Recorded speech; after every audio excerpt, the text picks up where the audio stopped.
I'm joined today by Ting Chen, who is a member of our technical staff on the front-end team, the hard-working front-end team. How are you doing, Ting? I'm doing good. Okay. It's lots of fun projects coming up. So, definitely keeping me on my toe, but having a lot of fun as well.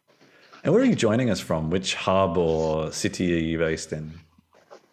I'm located in New York, Okay, specifically Long Island City. nice. And well, we already sort of loosely mentioned your job title, but what do you do at Chronosphere? What do you help build? So I'm a UI engineer on the platform team, and I've had the opportunity to work on a decent range of features for our web app, such as building a standalone site for our documentation, a dashboard to manage user permissions, and also visualization for our new tracing feature. Okay. And why did you decide to join Chronosphere? You're quite new, I know that. And why did you decide to join?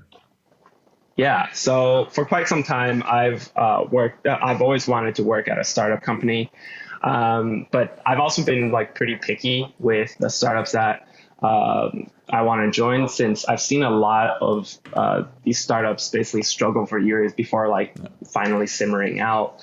And I got really excited with Chronosphere because, it popped into my radar from two separate instances. First, it was actually while at work while I was at DoorDash, and our teams suddenly got this huge priority to shift and integrate Chronosphere. And then later on, I had a friend who I worked with at Square, who decided after many years to leave Square for Chronosphere, and I got really curious. So I spoke to my friend, and he told me all about the team and the mission. I found out that Chronosphere was only a Series B company and got the business of a client as large as DoorDash. So I felt like they were doing something right. And so the more I dug into Chronosphere's team, the more I wanted to join. It was a small company where I could make a large impact. And it was also a team that was composed of a lot of brilliant senior developers from top companies like Uber, Square, and Pivotal. And when I joined, it was clear to me that these engineers laid down a great foundation for a great company, and bringing all the best practices and processes together in order to make an awesome observability product. That was an extremely succinct answer. So you already mentioned where you used to work. Were you doing front-end development there as well? Yeah. So while I was when I was at Square originally, I was at Caviar, and then Caviar got bought by DoorDash, and then so I was at DoorDash right before I joined this team. Okay. And what have you found the most interesting technical challenge that Chronosphere is solving? Be that that you do work on or you don't work on? Sure. So personally, for me, I think like a interesting / fun challenge is data visualization. So not only is it a pretty new space for me, but I think it's interesting to take all the data that we have and present it in a way that's easily understandable to our end users. And I think that's part of the UI challenge, is to take complex data and simplify it. I guess is also part of UX. And in addition, I think there's some cool scaling and data ingestion challenges on the backend side.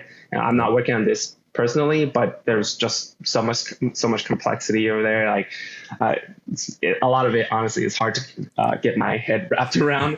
Magic. Exactly. And so that data actually does end up coming to the front end, and we need to figure out really interesting ways to handle this large set of data on the front end. So, while we're building out our dashboards, we need to think about how do we present all the data in a performant way without oversimplifying our data to a point where it's not really useful to people anymore. Yep. Okay, cool. What are you working on right now that you're excited about? Yeah, so as I mentioned, I'm really excited about the tracing project that we've been building out for a few of our clients. Having been on call in the past, it's like I think it's a super important way to triage an issue as quickly as possible. And I think tracing is one of those features that will really help out with that. And as I mentioned before, it has some really cool visualization challenges. Based on what we collect, based on the data we've collected, how can we present the data in a way that would allow an engineer to quickly identify the issue from a glance? And so we're looking at different solutions, potentially such as like D3 and whatnot. But on top of that, determining which type of graph, whether that's a directed graph or a Sankey graph, that would, just by opening the page, the engineer can immediately identify the problem. Yep. I'd completely forgotten about D3 as a library. Before we get too in the weeds, I won't go too far down that path, but I remember going to some quite fun workshops on people doing some very strange things with it. All right, that was all the serious questions out the way. Now we get to the fun bit. We get to know a little bit more about Ting. What's a fun fact about you that nobody would guess? Maybe this isn't too far-fetched since I am a UI engineer. But I was before I was headed to college, my main passion was in drawing and painting, and I wanted to be an artist. And I had even gotten into art school and planned on doing a dual degree in engineering and art, but quickly realized that both of these were majors that required a lot of time. So it was either I sacrificed all my sleep or I tried to do both. I chose to do engineering instead. Nice. Now, ignoring any company stickers, engineers are infamous for stickers on laptops, or we used to be. We're finding that I think as people aren't going to as many events, stickers have sort of petered off a little bit. But ignoring company stickers, what's a sticker on your laptop? Or if you're not a sticker person, why not? Okay. So I don't like putting stickers on my laptop. Yeah. I consider myself to be a minimalist. I think there is a beauty to the construction of a laptop that would be ruined by slapping on a sticker. It's similar to bumper stickers on a car. It sends all kinds of confusing messages, especially when the purchased product was meant to be sleek and simple. So I don't know. That's just my take on it. Like a true front-end engineer. Cool. Fair enough. It's also a very good answer. I used to be a sticker person. With this current laptop, I haven't done anything. It's very strange. My wife has my old one, and I constantly see all the stickers I used to put on, and I'm just like, I think I'm okay. It's fine. Okay. Now we're getting a bit strange. If you were an animal, what would you be? I guess I'd probably be a panda. They seem like super chill animals that love to eat, and I don't know. I love to cook, and I love to I consider myself a foodie, and just generally I just resonate with those traits. Not to mention they are very cute and adorable animals from afar, and I know they are bears and stuff, but they're pretty cute. I kind of feel like based on what you've said so far, that doesn't sound like you at all. If you like food, pandas only eat one sort of food that's not very good for them. And secondly, they're extremely lazy, which you don't sound. But anyway. All right, let's just go with the fact that they're probably the animals I like the most. And so that's probably, but they are very lazy animals, which yes. I don't consider myself lazy animals. We'll go with chill. They just seem like a chill animal. Let's go with that one. Okay.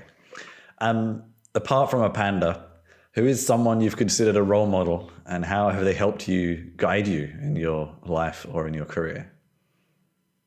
Well, I would say throughout my life, I've considered different people role models. I've been fortunate to have two older brothers. I could have observed to determine what to do and what not to do. Both at school and studies, and just also around my parents. And later on in my life, taking that kind of same mentality, I sought mentors who could share with me their successes and failures so that I could learn from them. And so, that's just kind of the people who I've evolved around. As for celebrity like role models, I would probably say that one specific person that has always been there and I still look up to is Hayao Miyazaki. He's the creator of Studio Ghibli. And he has always been kind of like an inspiration for me for his attention to detail, especially when I was pursuing art. And just generally something that's really ingrained to the work that I do nowadays is a lot of the times his, not only is that attention to details, but the subtleties of like often overlooked beauty in the work that's created. And so I think about that a lot. And then finally, I guess I have to say that like my parents have also been my longest running role models. They immigrated to the U.S. and they're both blue collar workers that have had multiple jobs when I was growing up, and they moved to the States so that we can have a better life. And so I'm motivated to work hard and give them an easier life as they have done for me.